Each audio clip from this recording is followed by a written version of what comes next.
ក្រុមបាល់ទាត់ដង្កោសែនជ័យជាក្រុមតែមួយគត់ដែលពុំទាន់រកបានពិន្ទុនោះទេបន្ទាប់ពីបញ្ចប់សប្តាហ៍ទី7នៃការប្រកួតបាល់ទាត់លីកកំពូលកម្ពុជាកាលពីចុងសប្តាហ៍កន្លងទៅនេះ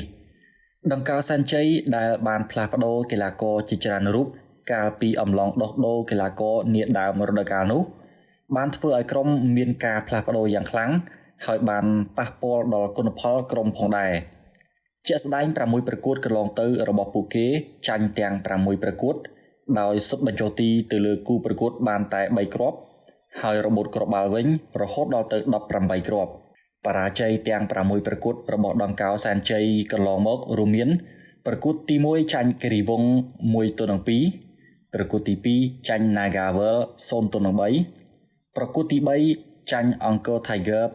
8-0ប្រកួតទី4ចាញ់បឹងកេត0-1ប្រកួតទី5ចាញ់វិសាខា3-2ហើយប្រកួតទី6ចាញ់ Live Cat Presenu 0-1បច្ចុប្បន្នគិតត្រឹមសប្តាហ៍ទី7នៃការប្រកួតបាល់ទាត់លីកកំពូលកម្ពុជា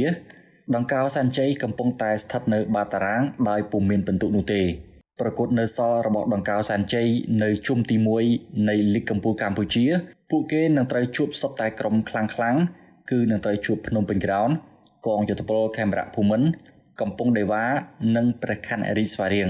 សូមបញ្ជាក់ថាប្រកួតបន្ទាប់របស់ដង្កោសែនជ័យនឹងត្រូវជួបជាមួយភ្នំពេញក្រោននៅកីឡដ្ឋាន AIA KMA Park នាថ្ងៃទី19 តុលា